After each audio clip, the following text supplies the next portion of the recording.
Hey guys, it's Michael and Yemisi, and today we're back in the amazing city of Kathmandu. We already fell in love with this city, and we only have one more day to explore as much as we can. This ended up being one of the coolest days ever, from ancient city squares, incredible and unique temples, and spiritual experiences we'll never forget. Let's get right into it.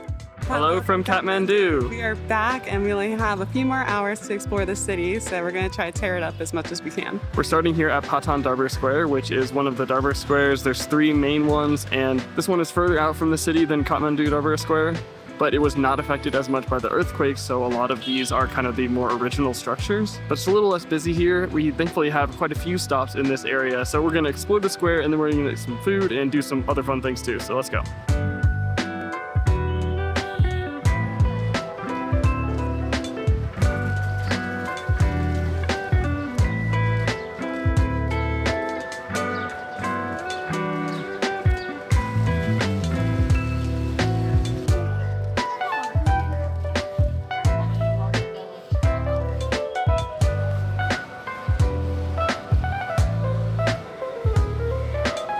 This square has so many things to do. There's lots of little museums and religious sites and shops. You could probably spend at least half a day or several hours here in the square. Just like all the other squares, it's surrounded by cafes and restaurants and bars and all those sort of things, so there's plenty of stuff to do here. My understanding is that these squares are like the centers of these ancient kingdoms that were in the area. I think all of these buildings are at least 1,000 years old or around that area. Intricate. I don't think I've seen buildings like this before. I thought Nepal would kind of blend in with other cultures that we have seen, but no, it really does stand out on its own. So now we are going to go find a tea shop and grab some tea to drink.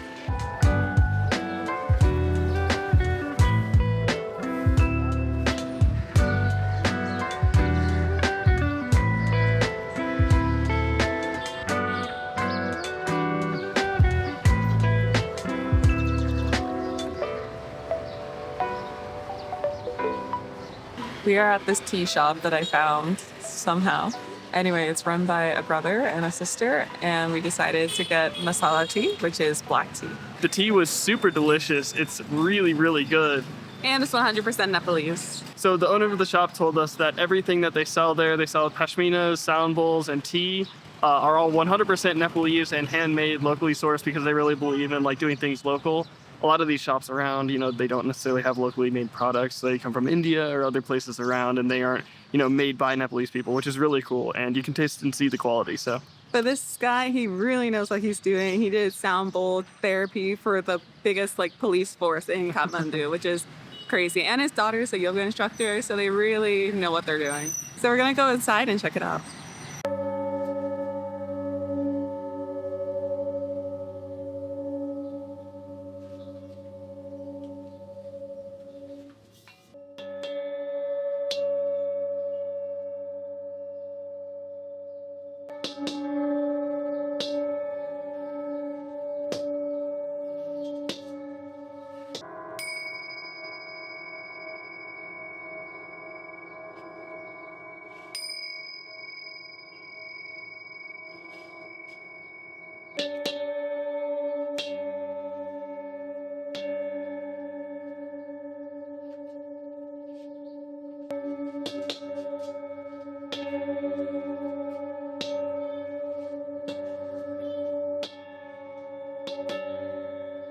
I understand why my best friend likes sound therapy a lot.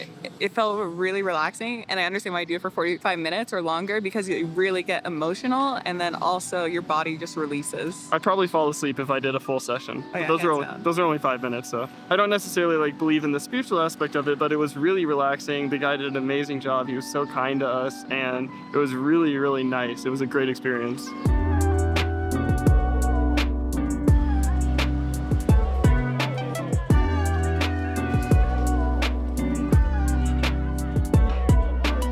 All right, we came to the Buddha Stupa, which is one of the main things that you're supposed to do here in Kathmandu. It's kind of on the north side of the city. It's a little bit a ways away, but I didn't realize there's a whole area here. It's totally surrounded in this courtyard by lots of shops, there's tons of restaurants and things to do. Although I cannot figure out when it was built, no one seems to know. It's said to have been built on the remains of the primordial Buddha, which we talked about in the Monkey Temple last vlog. And I was hoping that the brochure they would give me some information, but it literally says all of those things. No one knows where it came from or who built it exactly or when or why or how. Still, it's a really cool site and you should definitely come check it out. So let's explore this area.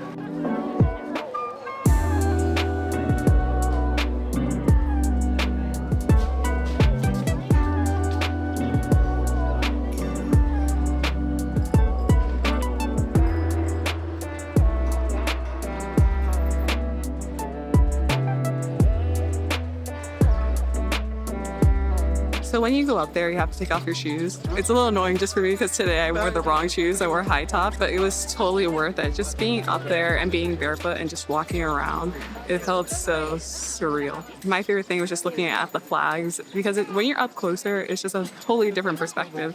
I think this is one of my favorite things so far that we've done in Kathmandu. It's just really cool seeing the eyes in all different perspectives. We've seen so many different building styles and architectures, but I've never seen something like this before. It's just so unique.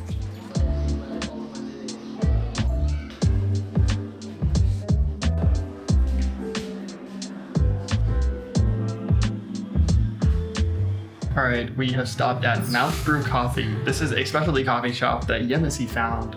I don't know how, but she somehow found it because she's the master of finding specialty shops. They actually grow their own beans, like right from the source. So I don't think we've done something like that before. So that's really cool. And also they have their own homemade kombucha. Yeah, the vibes in here are incredible and the staff are super awesome and you can tell they really know what they're doing. I've never been served coffee in such a fancy way before. It's perfectly brewed and perfectly roasted. Super light, super fruity. I love Nepalese beans, taste amazing. I am shocked.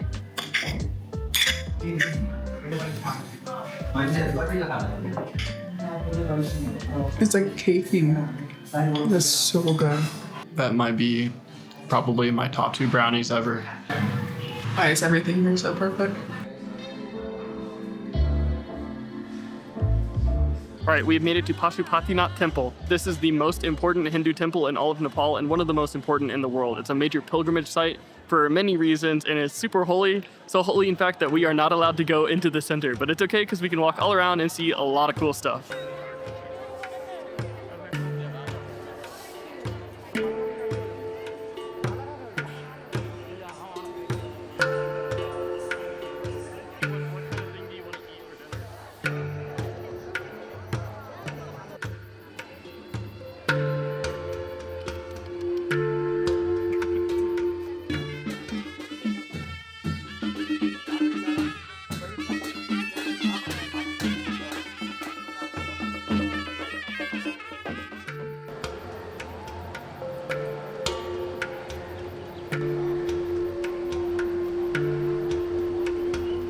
The reason Pashupatinath is so important is because it's the home and the largest temple of, I guess you could call like Nepal's patron deity in the Hindu religion, which is Pashupati. It's a version of the Hindu god Shiva.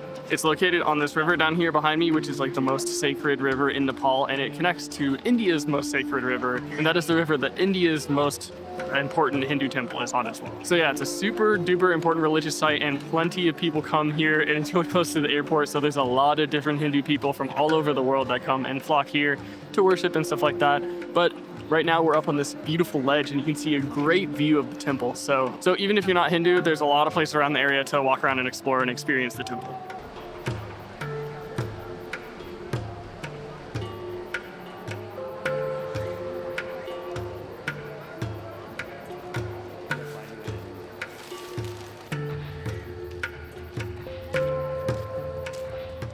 We messed up our time for when we depart, and we actually depart later.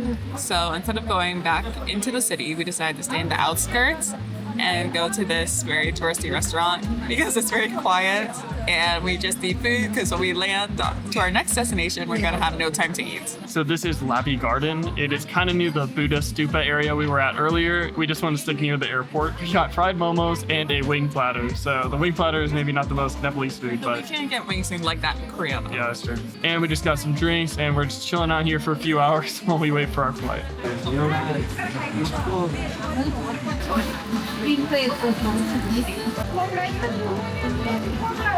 That's a pretty good win, I'm not gonna lie.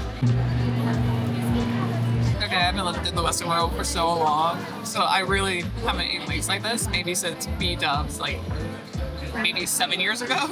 Just really nice to eat for once. It's a nostalgia thing.